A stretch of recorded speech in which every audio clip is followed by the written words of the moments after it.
Now you're all in trouble. You have 2 minutes. Right.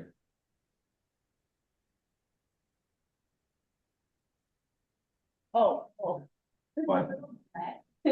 I've talked to the TV, so I had someone just to go over my TV.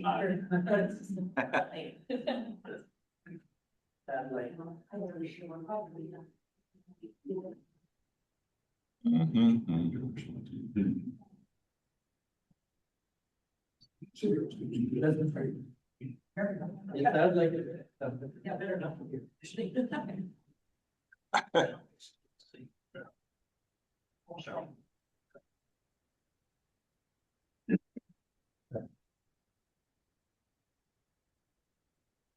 Good morning.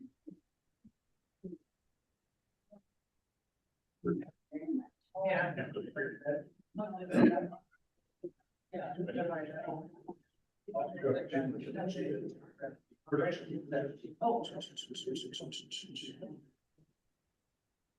Okay, I think we can get things started here today.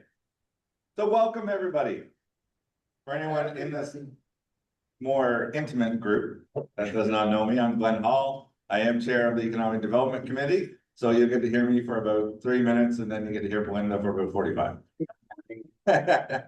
So welcome everybody, and for anyone who might be new to this building, washrooms on the sides, foods on the back, keep eating during the whole day because we got lots of food. We're about 40% of people who registered attending, so tons of food. So if you're here in person, feel free to eat and drink and be merry. So this has been a long process. Oh, I need to thank Homestyle Bites, who provided all this amazing food. There's a lot of food. So eat. But Homestyle Bites right in downtown Harrison provided all the food. So if you haven't had a chance to stop in there, stop in. They have a great little store. Good bakery, good food, good lunch. So stop in, enjoy, and visit them. I would like to call on our fabulous mayor, wherever he's sitting, way at the back. Thank you, Glenn. Do you mind if I do it right here? We got people. We have virtual people. We have people closer to me than you. no, but 7 or 8 people virtually. So you better talk to them too. They're important. Good, Glenn. Thank you. Yeah, thank you, Glenn.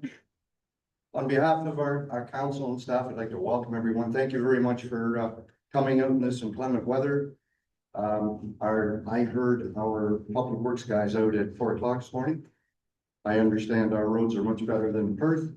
I got that from a good source. So again, just welcome everyone. I'd like to thank our staff for putting this on. Belinda, Aaron, Raisa, Christina from the county, their support. I know that we're going to find out some really good things with this the R&E survey that we did, and I'm not going to hold anybody up. I just want to wish everybody a Merry Christmas. Thank you for coming, and stay safe. Excellent. Thank you very much. Wonderful. Now I'm going to call on our esteemed past president of the Minto Chamber of Commerce, Sean McDonald, Dr. Sean McDonald, to give us greetings from the Chamber of Commerce. So welcome, sir. Thank you, Glenn. Good morning, everybody. On behalf of the chamber, we'd just like to thank everybody for coming this morning. Obviously, the weather's not as great as it can be. Also, we'd like to thank the chamber. We'd like to thank the town for continuing this business retention expansion report. This is huge for us because it allows us to continue moving forward as a business community and use this information to provide everything necessary that you need to be successful. So we'd like to thank Belinda, Raisa, Glenn, and Aaron for all their hard work. And we hope you find this information useful and thank you. Merry Christmas. Wonderful. The nice part of it being chair of a committee like this is you get thanks for all your hard work and you really did nothing. So thank you, Sean. And for anyone at home, that if we weren't having an earthquake, Sean was just shaking the podium. So the monitor, the screen might have been shaking a little bit. That's okay. So we're going to start off with a bit of the opening of the presentation. For anyone who is not familiar, this has been a months-long process. So we'll kind of go through a little bit. If I can get the screen to move. Over. Yeah, trying to. There we go. Oh, we got the people on top and I can't read it, but that's okay.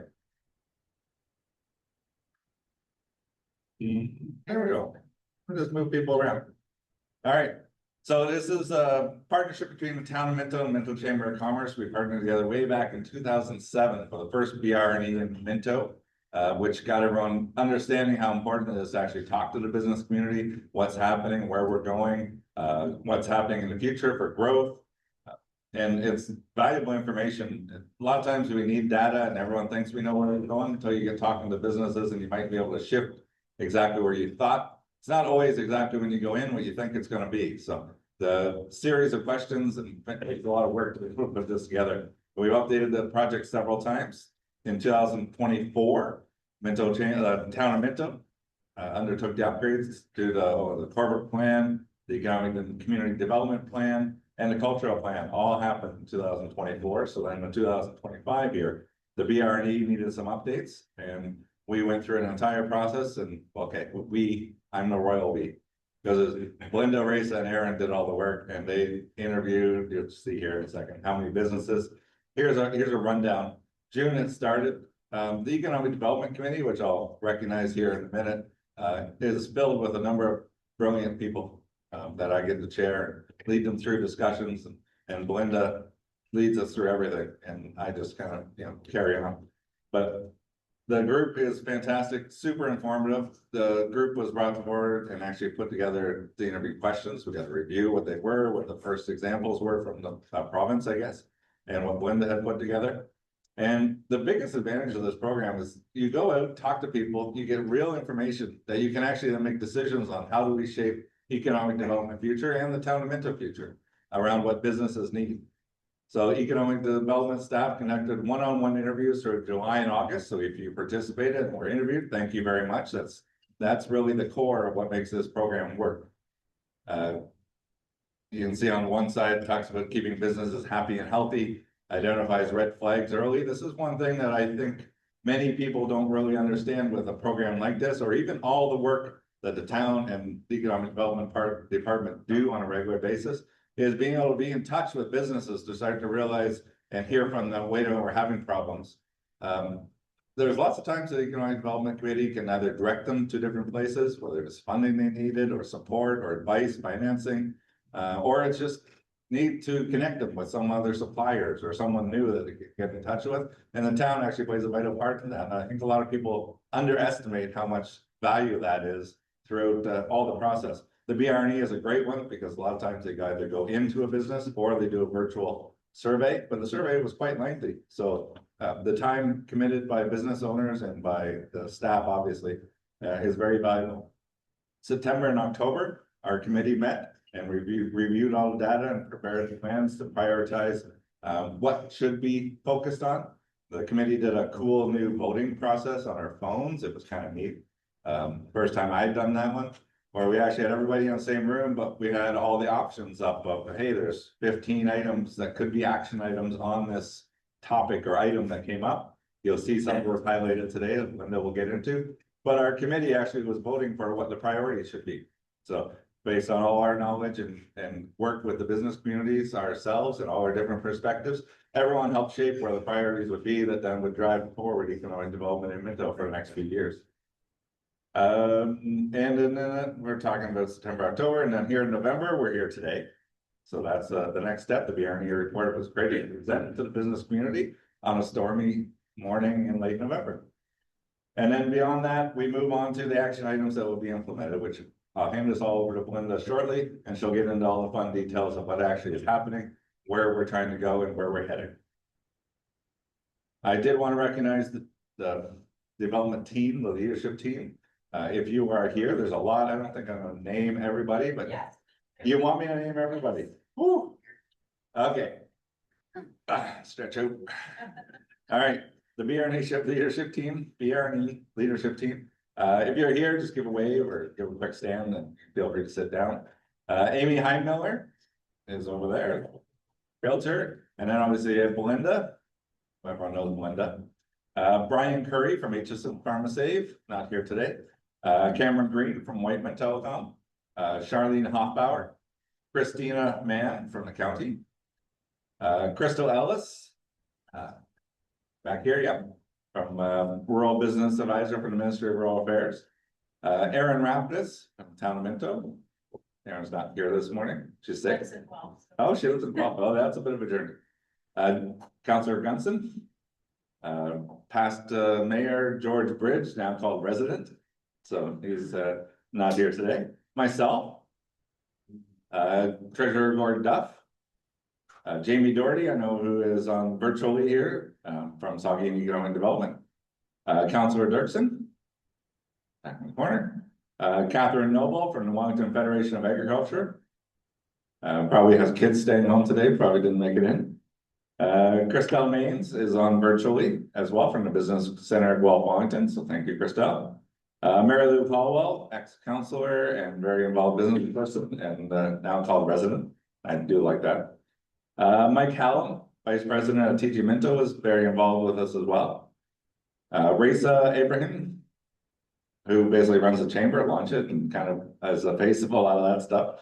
So thank you. And Shirley Borges, Executive Director of Minto Mapleton Family Health Team, always involved in so many things. So great to have that group helping us shape the direction of where we're going to go from a leadership team standpoint. But again, all the businesses are really what made this thing come alive. So at this point, I will hand it over to Linda and she will get into some of the details and answer any questions anyone has later on. So thank you. Remember to eat. Yes, please eat. And yeah, just thanks to Glenn for his leadership. He's been involved in ACDEV around here for many, many years, and I'm very grateful to him for all of his advice and guidance and leading our team. So thank you, Glenn. And thanks to all of our friends joining us online. We will hear from some of them later today. And thank you all for coming out in the storm. We had food ordered anyway, so here we are. Appreciate you coming out and for participating in the survey. As Glenn said, we can't do any of this. We don't know where if we don't hear from our businesses. So I'm going to share with you the results of the survey, talk to what we heard. All of this information is also in the booklets that we provided today. For those online, we'll be sharing it on our website and emailing it to everyone that participated, as well as mailing it out to those that couldn't be here today. So that's all I wanted to say to the report. So yeah, if you can't see it up on the screen, it is in your booklet there. So we did what's called a cross-sector BRE survey. We wanted to talk to people across all sectors. We were provided from the ministry a list of our businesses and how many were in each of these sectors. And we had key targets that we were trying to reach to make sure we had a good representation from each sector. Based on the number of businesses in our community. So the goal that we had to reach to make sure we were statistically sound was 75 business surveys through the one-on-one interviews and the virtual interviews and online. We were able to complete 82 surveys. So we reached our target and to do that in July and August, to do it in 2 months and then to do it over the summer is not an easy feat. So thank you to everyone again for making the time. So this is a breakdown of the different sectors and the percentage of businesses in each sector. Agriculture is obviously big in Minto, so we want to make sure that we hit a large number there. So I'm not going to read through all the percentages, but you can see it as a true cross-sector survey. In terms of where the businesses were from, part of my screen's blocked off. I think it's around 11%. We're from Clifford, 46% Harriston, and 42% Palmerston. And that makes sense when you think of Clifford as being the smallest, doesn't have as many businesses. So that's that in alignment there. And also to note, there's businesses out in the rural areas for sure. They were just categorized by community based on their address. Just want to be clear on that. So a lot of our businesses are locally owned and operated. You can see there 63% of our businesses are locally owned and operated with one location.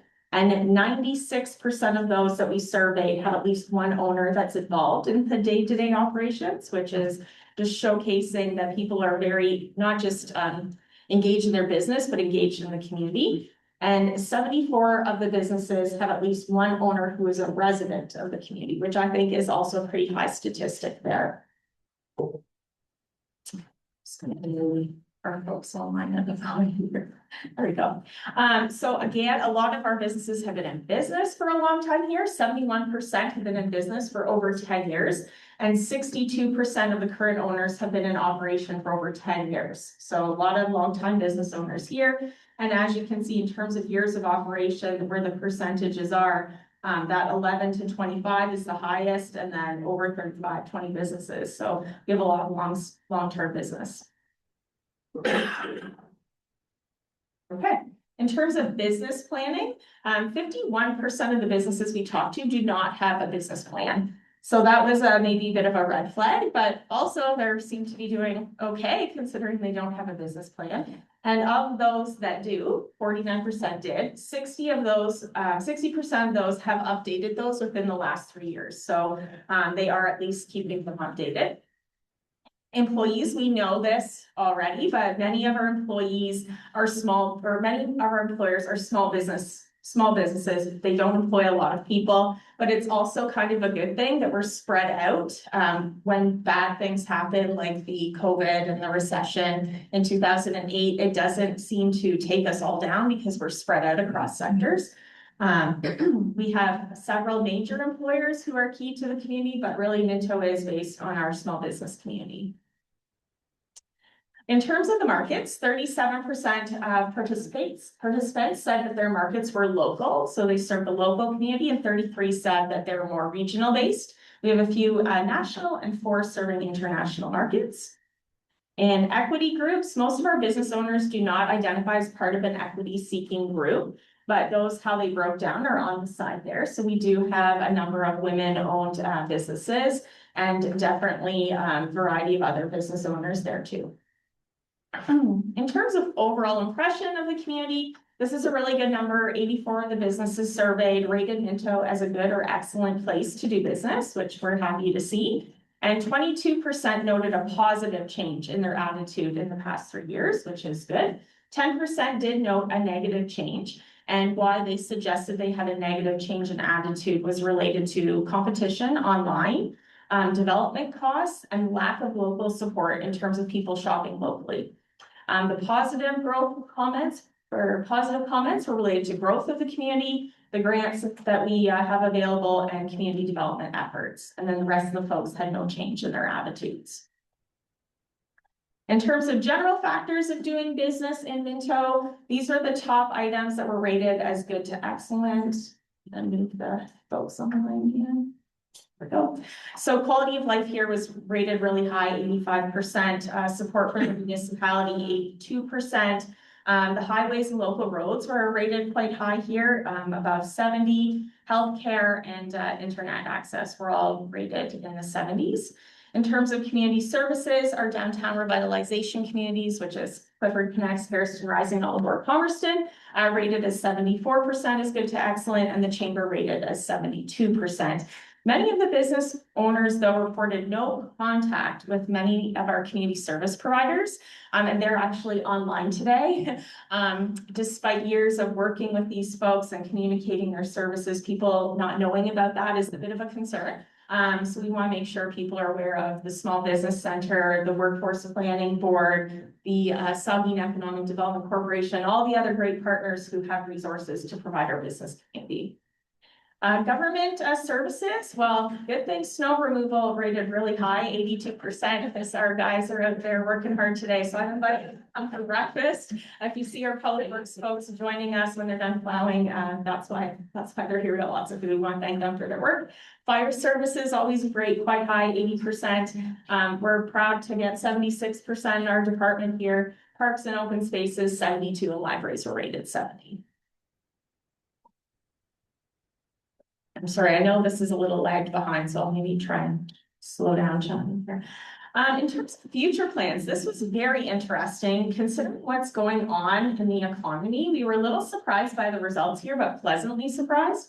Many of the businesses that we surveyed are planning expansion. So 45% said they're planning to expand in the next 3 years, which is great news. 33% planning to stay the same. 8 businesses reported they were looking at relocating, but of note, 4 want to relocate in the community and 3 were just looking at different options. We had a couple of businesses say downsizing and 2 reported that they were closing. We would call that a red flag if a business is saying that they're looking to close. In some cases, we might be able to help them. In other cases, their decision's already made and there's nothing that's going to change that.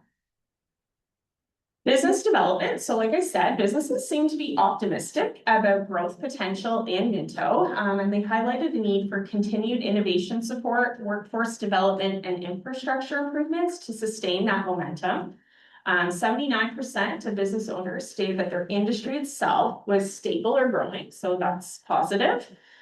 Technology, most of our businesses do say that they have moderate to high technology adoption, but some of the barriers were the cost of the internet speed in some cases, depending where you're located. And a big one that we heard was software costs and training. So it's hard to find time for the staff to participate in training and whether they want to dive into technology or not.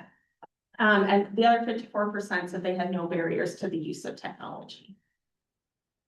Cooperation, our businesses seem to be really interested and wanting to engage in cooperation. They want to do more networking, joint marketing, and newcomer attractions. When we say newcomer attraction, that's just new people to our community. So people were really keen on growing the resident base here, which also grows the workforce base.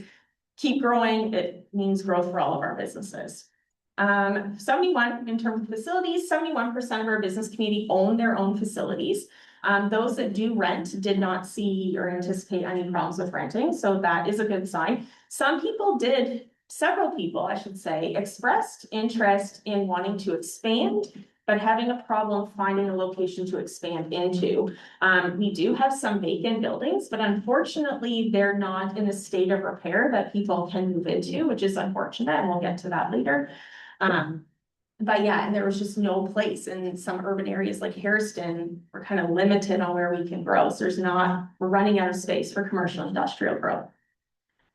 Sales, 55% of our businesses fall between sales of $250,000 to $5 million annually, which is an interesting stat.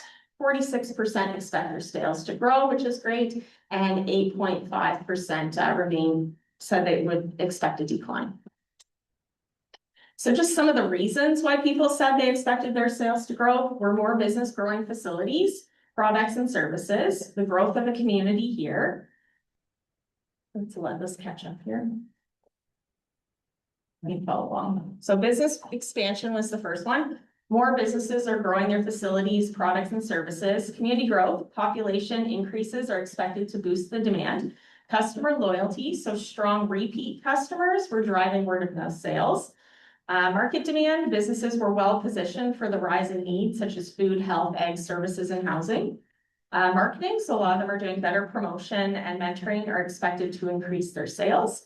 And external factors were inflation and new partnerships were contributing to higher sales numbers. So not necessarily higher profit, but higher sales.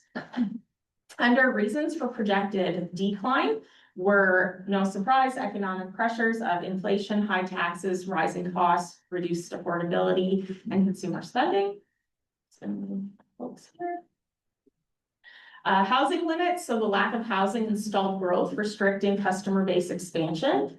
Industry challenges around commodity price drops, tariffs, and trade uncertainty are hitting certain sectors. The competition and market shifts, more competitors and customers moving to online larger center shopping. Labor shortages, not enough skilled staff, limiting capacity and growth, especially for seasonal businesses. That was one we really heard. It was pleasantly surprising this time to hear from our manufacturers that they weren't having challenges with hiring. Every time we've done this survey, we have heard that. But this time they were actually in a good space. They had lots of resumes and they seem to be retaining workers a lot better. Other sectors weren't as fortunate, and definitely skilled labor, trades, mechanics, things like that were definitely something that we're feeling hurt and hampered. Local disruption, so construction projects are expected to reduce foot traffic and impact sales. So that's related to the downtown Palmerston project. And then technology barriers, so adoption is moderate, internet quality, training needs, and software costs remain challenges.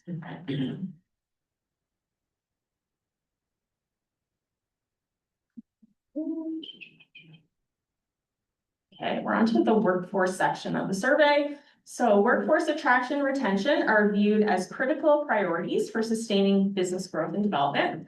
34% of businesses have increased the number of people they employ in the last 3 years. And the reasons for that are the growth of the business, increasing demand, funding and regulations resulted in the need for more staff. That is mostly in the healthcare sector.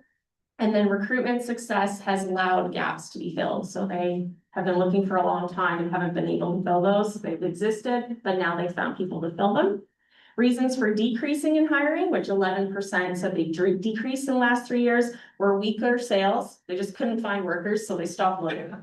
Operational efficiencies, the seasonal nature of the business, people just not wanting to work only part-time of the year, and then the reliance on small family operations. In terms of workforce factors of doing business, as you can see, these are pretty low scores. Only 56% of our businesses reported good to excellent for being able to retain new employees. 45% said the stability of the workforce was good. The ability to attract new employees was 33%. And this was cut off here, but it says there, I think this is ability to retain employees in general, might be 35%. So yeah, these aren't the greatest numbers. So definitely having concerns in the space of retaining and attracting workers.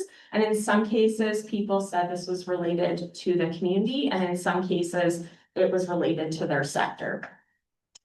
So 38% of businesses noted hiring challenges, and that was due to lack of applicants, lack of skills, lack of motivation, and specific shortages in retail trades and general labor.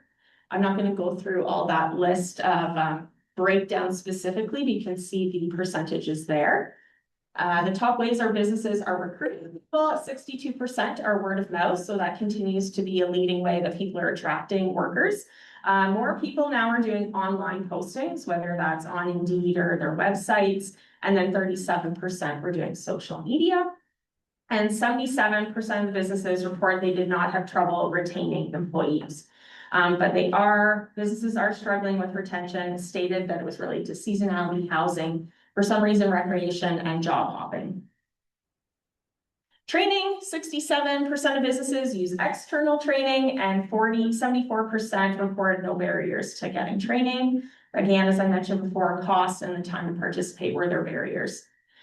37% of businesses are using co-op, internship, and apprenticeship programs. So when we were doing these surveys, not a lot of people were using the co-op programs or internships, but they were interested in it. So in our follow-ups, we've done a lot of connections to our local colleges and universities, and even the high school program. So hoping that will help some people take advantage of the youth in our community and maybe also interest them in what is available here. Under human resources, diversity, equity, and inclusion, 54% of businesses reported having a formal HR policy. And of those, 27% requested support in including DEI in their policies. And we do have Dan here from the Workplace Immigrant Network online. He's going to chat a little bit later just to introduce his services and how you can connect at Launch It to find out more for this free service of how to include this in your policies. 18% of businesses surveyed currently participate in DEI programs. Under the community development section, strengths that were identified by the business community. Sorry, break the catch up. It's a long leg.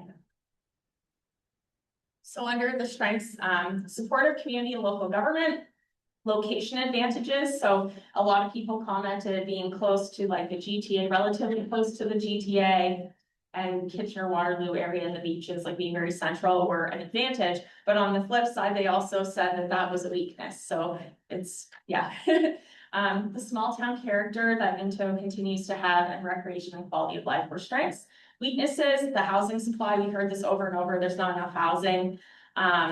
Upcoming construction that's related to downtown Palmerston, the lack of available rental space, which I already highlighted, weak local shopping support. So we did hear that quite a bit. We need to encourage people to shop locally to keep our businesses in business. And then, as I said, location can be a weakness and just that small customer base, not enough people right now, but people definitely seeing the potential of growth and more customers. The next one here is the most significant changes that businesses wanted to see in the next 5 years. This was a big question, and it boiled down to a few things here once it catches up. So I've mentioned this a few times, housing and population growth. So increasing attainable and affordable housing, including apartments and rentals, were key things people want to see. And many stress that population growth is essential to expand the customer base and our workforce. So that was a key one. Infrastructure and transit came up. So better transportation options. We're in a rural area, so transit is always a challenge. Including transit to rural and larger centers, improve rural roads. Christina from Wellington County is also online today, and the county does have a service called RideWell. So if you haven't heard about that, I'm sure Christina might pop in a brief mention of that. And upgrades to reliable internet, electricity, and infrastructure just to continue to support our growing businesses. Under business climate and support, businesses asked to reduce the red tape, taxes, and startup costs to make it easier to open or expand business. There was calls for more collaboration, originality, and mentorship on business owners instead of competition by imitation. So that was something a lot of people really expressed the want and desire to work with their other businesses, community people, especially in the downtowns, to become a better, bigger, better destination. And then just requested continued municipal support for small and medium-sized businesses. Downtown revitalization continued to come up, so keep filling up the empty storefronts, clean up the downtown cores, and increase the variety of quality shops. Creating vibrant downtowns with events, food options, and improved parking. And suggestions around a vacancy tax on absentee landlords and incentives for new retail. Under retail mix, some people suggested attracting a big box or larger retailer to keep shoppers from going out of town. And increasing the diversity of retail and services like grocery, hardware, clothing, and medical. Under tourism and destination development, definitely strong interest here from folks on wanting to make Minto a destination for tourists and seasonal traffic. We have a lot of people traveling through. How can we get them to stop? What can we add to become more of a destination? And then under community and social needs, more recreation, childcare, and youth programs to support families moving here, and education around shopping local, DEI, and inclusion. Under workforce planning, training, and attraction, these were the key things that people thought would be the most beneficial for training opportunities. So joint advertising and marketing, people are interested in shared campaigns and promotion to boost local shopping. They're interested in e-marketing and social media workshops, succession planning with that large number of businesses that have been in business a long time. We did see people interested in passing along their businesses. So how can we support that? Financial management and technology, how can we do training around those pieces? And then business networking sessions. Like I said, people just want to learn and grow from each other, work together.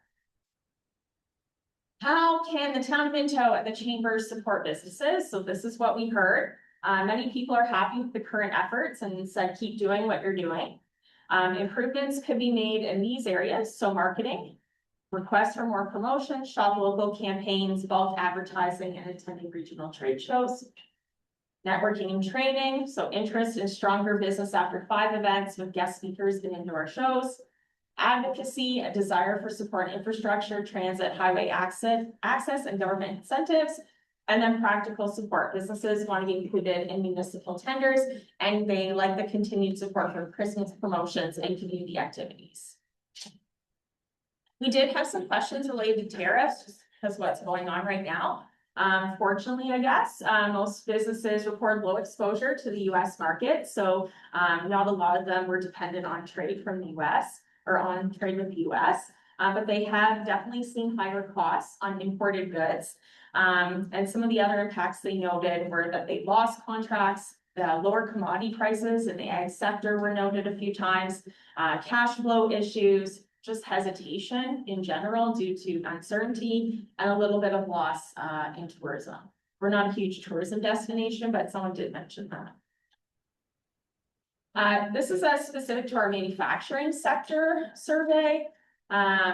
Just some key things here. 33% of our manufacturers export.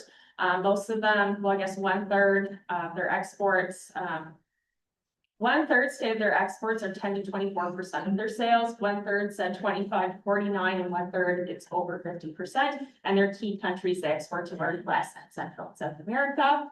75% do some R&D, but they don't spend a whole lot of money on it. And anticipated process improvements, I'm not going to listen there, but you can see that. Over, and they have invested in new product development in the last few years. In terms of the retail downtown specific survey, there's a lot of common things that you'll find from the main survey also into this survey.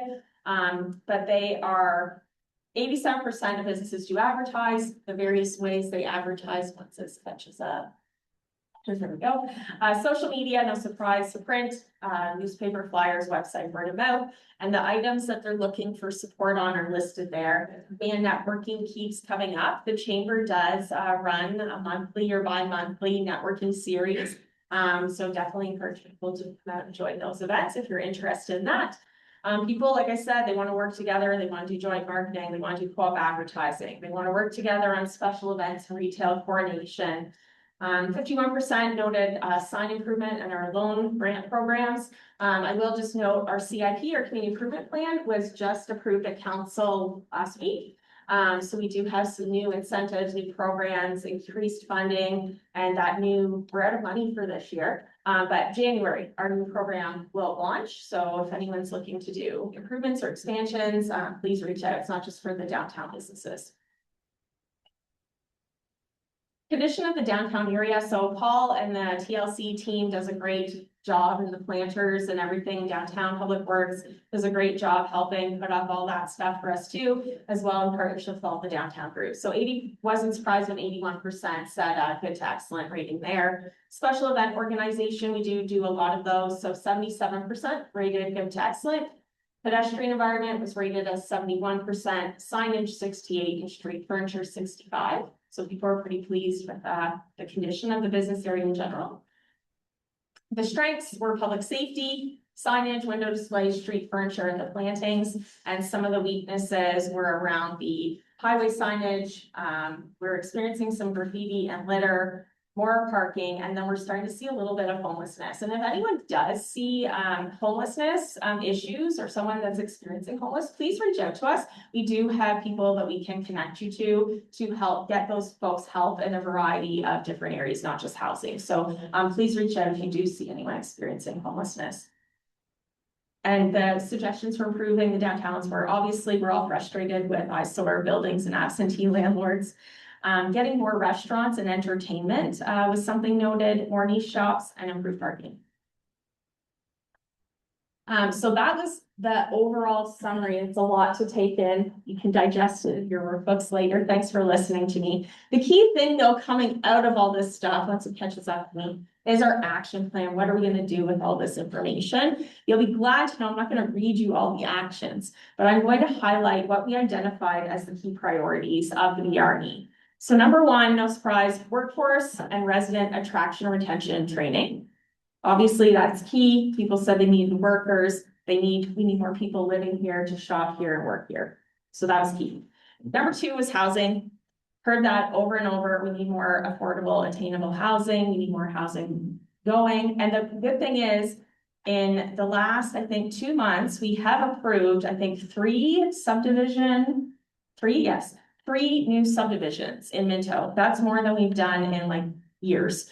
So there is housing on the horizon, just like everything's kind of uncertain right now, right? But things are going to be happening. So we have a variety of items you'll see in the action plan of what we're doing there. The County of Wellington has released a $1 million kind of fund that we are working hard here in Minto on a project that we're hoping to bring forward around the attainable housing. And one of the new incentives in our CIP is an incentive to encourage through our tax increment grant, apartment complexes of over 12 unit space, mixed use developments. So check out the community improvement for more information on that. Our third priority will continue to be downtown revitalization and developing Minto as a destination.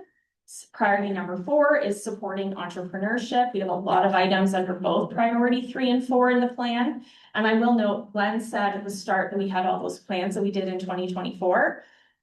So we already had identified a lot of these things already. So there are actions in those plans that we've carried over to this plan as well. So anything that's like in yellow boxes, that means it's in those other plans too. So we didn't want to lose sight of them. It's like double down because we've heard it multiple times. So it's in there. Under priority 5, we have investment readiness and land development. So we, as I mentioned, we're running out of our own land. We're running out of service land, but we do have other private owners who do have industrial commercial land. We're working with them to get those ready for market and helping them to get it to the people that need to see it. And then priority number 6 is encouraging business expansion, growth, and attraction. So not just like attracting new businesses, but continuing to support the great businesses that we have in our communities. There's a variety of actions under all of those things. But I did not want to have to read these all to you. So please take the time to, and I'm sure you want to listen to me read it all to you. So please take the time to review the actions. If you have any questions now or later, we will be here for a little bit after this. So in a second, it'll show up here on my screen. Some of our partners have been able to join us today, and we want to give them just a quick round table that they could introduce themselves and just really quickly tell you about their organization. We work with all of these people and they provide key resources to our community that they can provide to you. So I am going to call on you based on how you are on my screen. So Dan, you get to go first. Sounds and good. hopefully this works and everyone can hear. I hope that's the case. Thank you for the introduction, Belinda. I will be occasionally dropping things in chat like links and stuff, but I'd like to give everybody an overview of my team. I do have a bit of a script. I apologize if my eyes wander, but I just kind of function that way. Let's get started with some very straightforward questions about my team. What is WIN and what do we do? WIN is an acronym for the Workplace and Immigrant Network. I've posted a link to our main website in the chat as long as my windows are gonna. There we go. Check us out online there. Our team, the Workplace and Immigrant Network, was put together to answer a simple question. How do I attract, keep, and motivate today's talent? I say today's talent because your community looks different than it did even 5 years ago. Ontario's demographics are changing, as we can see through today's presentation and through what you experience on a daily basis in your workplaces. And we'd like to help you be in a position to take advantage of those changes. We're funded by Immigration, Refugees, and Citizenship Canada, which lets us deliver our services for free. Some of these services include one-to-one coaching for talent-related issues, inviting you to our expert-led workshops and networking events, which was one of the big things that you were talking about, that connect you with talent and your broader community. And we also refer you to other valuable resources in your community where our knowledge doesn't quite connect. In short, we connect you with best practices, talent, and support, all at no cost to you. So who are we? You're not the only one who works in a diverse team. I do too. Our leaders are expert in both human resources and career development, with decades of years of experience in planning, acting, and connecting people. My other colleagues are adept with diversity, equity, and inclusion best practices and can present these topics to big crowds and individuals. And I'm learning from all of these people. I'll post again a link to our staff directory just so you can see the lovely people that I work with. But coming back to me, the person that's talking to you right now, I somehow fit in the middle of all this with recent experience working directly with immigrant talent and several years before in industrial sales, keeping businesses like yours stocked on critical parts. I know the importance of timely and attentive support, and I'm looking forward to bringing that same excitement and care to address your concerns about talent. So, where do we operate? My team is happy to meet you where you are, from Guelph to Elora to Mount Forest. I know the territory, and despite evidence to the contrary, today, I'd like to visit you in person, tour your workplace, and talk with you and your team. So, why have I been given the stage? Why is all of this important?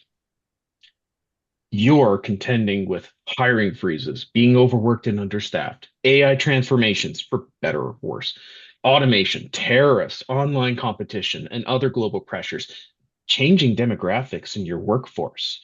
These outside forces are affecting your expansion or stabilization plans.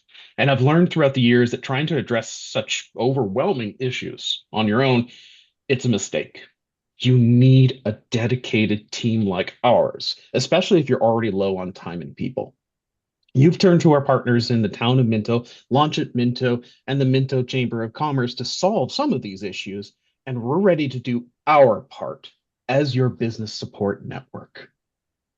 So, if I've enticed you so far, when can we get started? As soon as possible. I'll continue to post a few things here in chat. The most important stuff's coming up here. Contact information. I would be your first point of contact, but you have access to my entire team. All of those lovely people that I've introduced you to, told about their strengths, they're at your disposal too. But I'll be the conduit for the time being. So, in terms of connecting with me, it could be something as simple as a 15-minute chat that helps you get unstuck with a particular talent issue. Or it could be the low touch effort of subscribing to our newsletter to keep up to date on practices and feel good stories that we come across, or a complete tailor made workshop for your entire team that gets you to a space where you need in terms of your talent. I'm here to offer free and expert help so you can solve your short and long term talent issues. And I'm encouraging you to reach out so we can get started. Thank you. Being that we're on workforce, Charlene, can you go next from the Workforce Planning Board? I'm going to hope the chaos of my house heading out to school doesn't interrupt anything. But so I'm from the Workforce Planning Board of Waterloo, Wellington, Dufferin, and we're your local labor market experts. So we're the ones with the numbers. So if you see Belinda ever using numbers or anyone else on the team, that's probably coming from us. But I want to connect with employers because we have some great resources for employers. So at findyourjob.ca, if you're not aware of it, it's a site that has a number of labor market tools, and they're real time because it's based on job postings. But we have a whole employer resource corner, and I do believe it connects to Jamie and Christelle and all of their services because we like to be that navigator. I think we're all committed to navigating to each other. But it also has a really great tool because as you're talking about retention, we need to talk about salary. And so we've developed for small businesses a salary tool where they can actually go in and actually do their own little mini salary survey. It takes about 2 to 3 hours. I think we did it for most companies in about an hour at our workshop. So it's a really great way to figure out how competitive you are from a salary perspective. And then if salary is not your challenge, you can focus on all the other things that are part of your challenges. And if it is your challenges, you can solve it. As well, we do host the Workplace and Immigrant Network. And we always have different surveys going on. So right now, actually next week, Employer One survey opens up. So we've already worked with Belinda, do a bunch of the questions that you've already been asked through the BR&E. So we have a few more questions for you that's connected to a few other things like AI adoption and training, and some diversity questions and a couple of other things. So Belinda's hopefully going to send that back out to some of those employers to get more information and round out the picture from a workforce development perspective. We also do workshops with Launch at Minto. I think we've done 2 or 3 up that way. So your community is really active on doing those workshops for employers. And we did one on how to do a great job posting. And then we did, I think, the salary survey one.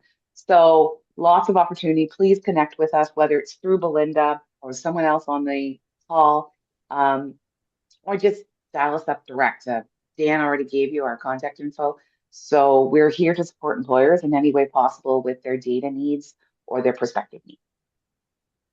Great. Thanks, Charlene. Christelle, we'll go to you at the Business Center of Wellington. Yeah, Thanks, everybody. And good morning. And I'm sorry I couldn't be there in person. I first want to congratulate you, Belinda, and the team for an excellent report. That is very comprehensive, and the information and the data that you developed and saw is so helpful to the community. And I know that with your strategic initiatives and plans, that some great work will continue to happen there. So congratulations on that, because that was a great capture sort of a plethora of information. With that said, I'm with the Business Center Guelph Wellington. We are 26 years young this past year. We are an organization that work with entrepreneurs at all stages of the game. We work with ideation, we work with startups, we work with existing businesses, and we help them. We support their entrepreneur journey either by means of advisory services, so you can book one-on-one services with their advisors to talk about your business, to build growth strategies and plans, which fits nicely with a lot of the current going on. And in a positive way, we're seeing some positive growth as well with small businesses too. So I'm happy to see that happening in Minto as well. For the most part, there's always challenges, but certainly our entrepreneurs are savvy and very passionate, and I know we'll find answers to their solutions. So we do workshops, we do programming, we work a lot with Launch at Minto and do, help to support workshops when we can. But we're here to support you. Our resources we've got tons of resources online. We actually offer our services virtually, so it removes a lot of barriers as far as being able to access. So you don't have to worry about having to come to Guelph, because we serve Wellington County as well. So you can jump online for a consultation or some of our programming, and we're happy to continue to support both our County of Wellington efforts as well as our Town of Minto efforts. So thank you. Thanks, Christelle. And for those of you who don't know, Christelle used to own the Harrison Home Harbor many years ago, so Yes. she's quite familiar with our community. Very. Jamie, we'll go to you at Saugeen Economic Development. Great, thank you, Belinda. And yes, I'm sorry I couldn't be there today. But my name is Jamie Doherty. For those who don't know me, I'm the Business Community Counselor for Saugeen Economic Development Corporation, or SEDC. So SEDC is in its 39th year. We've been around for quite some time. Actually, our next year would be our 40th, of course, and we will be having a celebration for that anniversary. Of course, Minto delegates and council members and staff will be invited, and chamber members will be invited. So we'll look forward to having that and seeing you guys there. We're part of the Community Futures program. So for those that don't know what Community Futures is, we're mainly an organization, or we're a not-for-profit organization that supports the business community. So there's over 260 Community Futures offices across Canada, and in Ontario we have 61 Community Futures. Our office is located in Neustadt, and we serve 10 municipalities. Our catchment area covers these 10 municipalities in 3 different counties. Of course, Minto, being in Wellington County, is one of them. We, again, our primary focus is to support the business community through multiple different things, but mainly through financing. We look at helping businesses with all kinds of financing needs, from expansion, startup, equipment costs, to any diverse needs in the business. And as Belinda had mentioned, the CIP program, which will be open for intake, we do have a CIP assistance fund that would support that as well in Minto. So that would cover the 50% matching portion for business. If they can't come up with that 50%, we'd be able to automatically approve that portion of it at a low interest rate. So yeah, that's basically about it. Thank you for having me. Thanks, Jamie. And last but not least, Christina Mann is the Manager of Economic Development at the County of Wellington. Thank you, Belinda, for the invitation, and I'm very sorry not to be able to be there with you today and miss the delicious food and a wonderful networking. But thank you for having us virtually. So the County Economic Development, we work very collaboratively with our member municipalities and with all of the organizations you heard from that support businesses in Wellington County. So we work with Belinda in Minto and her team to undertake a number of initiatives to support businesses, promote tourism, and promote the county as a great place to live, work, and invest in. We especially engage where we see a county-wide need and where we can pool resources or where we can step in and fill a gap.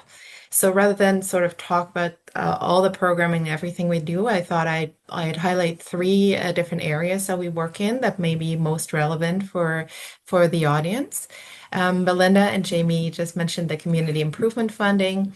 The county offers a top-up program where if you're looking to make improvements to your business, undertake renovations or upgrades, or if you're a property owner of a mixed-use building and then looking at a housing project, if you go to the town and talk to them about your project and apply the grant there, they will then sort of forward your application to the county if it's applicable, and you may be able to leverage more dollars for your project. The next thing I wanted to mention that on the tourism side, Wellington County undertakes quite a lot of promotion around tourism in Wellington County. We have a very comprehensive website where we want to list our best destinations and want to capture everything there is to do across the county. So that's an area we work on quite regularly. Right now, it's all about holiday promotions. You do a fantastic job in Minto, so it's really wonderful to leverage everything that's happening on the ground. Any farm and food businesses are welcome to join Taste Real. It's a local food program and highlighting some of the best destinations to eat and all of the farms that are offering direct sales opportunities. So you are quite rich in that area in Minto as well. So it's lovely to work with many of your businesses through that program. The county also operates a tourism signage program. You may have seen sort of those blue signs with different businesses listed across the county. So those are specifically for tourism businesses. If you know anyone that's interested in getting a sign or interested in a program, feel free to reach out to Belinda and she can forward your inquiry to us.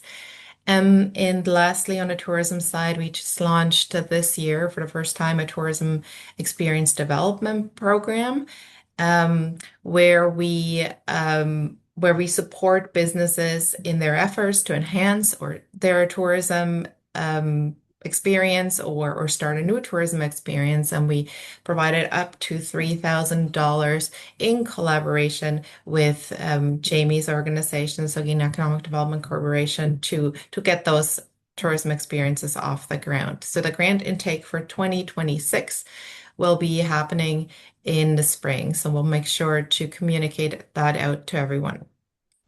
Belinda also mentioned rural transit. It's a big need in Minto, as you heard through the BRE results. The county operates a RideWell Rural Transit program. It's a on-demand ride-sharing service operating across the county and to and from Guelph. The service operates weekdays from 6 a.m. to 7 p.m.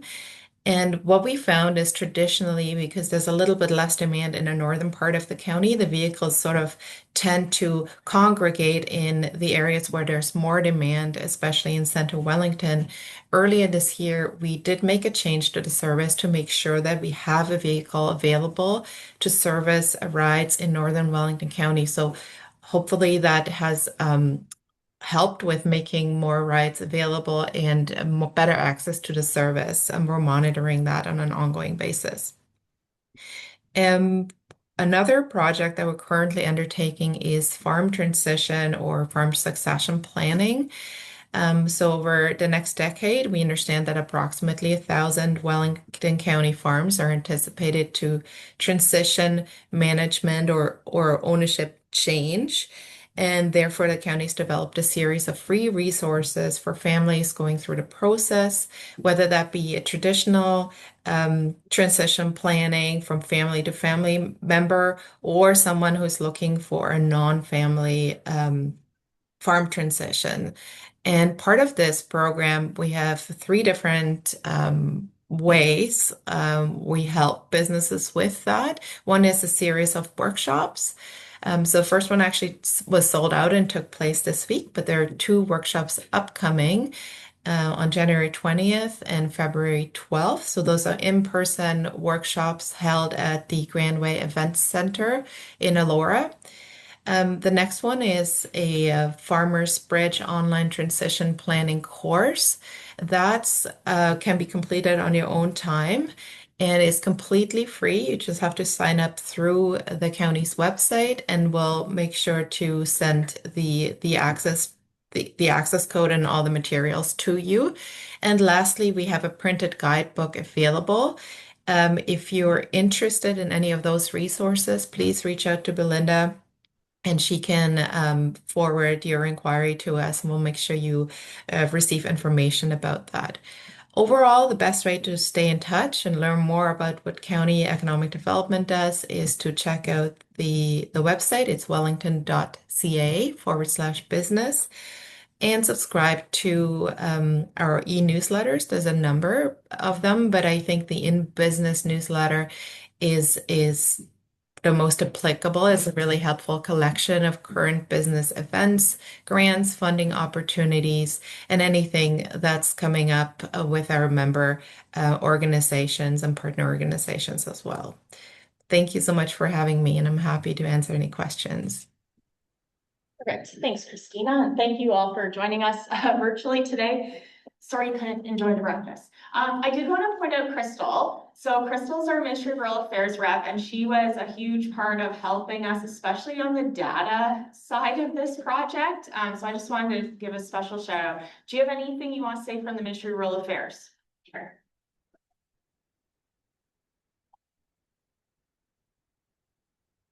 Oh, thank you. Hi, everybody. So Ministry of Rural Affairs, we run the Rural Interior Development Program, so the ROD program, previously known as RED. So we work with communities to help support different economic development programs. So projects like this are really important because that helps get you funding for activities and things that are happening in your community. So it's usually about 50% funding, depending on what the program is. So this is really great to see. We also this year just added a business stream to the program. So it opens in January. It will be open for about 4 weeks. So look to Belinda for some of that information. But we'll be working with businesses 1 to 20 employees. You need to have a physical location. But there's 35% funding, I think usually up to about $10,000 to help support things like that relate to your CIP sometimes too. So if you're looking at accessibility into your building, there's some funding that can help with that, as well as marketing initiatives, getting into other markets, things like that. So look to us in January for more information to get some funding for that. Perfect. Okay, thank you. Yes. And we will be taking these action plans and applying for the ROD funding. So yeah, thank you all for doing the survey, because that helps us access funds to implement these programs. And I did want to say one thing. If you participated in the survey and you had requests for information, make sure you check your email, because I have followed up with everyone with the resources that were requested. Check your junk, check your clutter. And if you don't get it, please reach out to me, because there's lots of valuable information there. And I just want to thank you all for participating. Thank you for coming out on this crappy day. Take food with you. And yeah, you can continue to stay up to date with the project by following the Minto Means Business page on our website. So thank you all for being here, and have safe travels and a great day. Thank you. Thank you all for being here online. Have a good day. Thank you. Very good. That went well.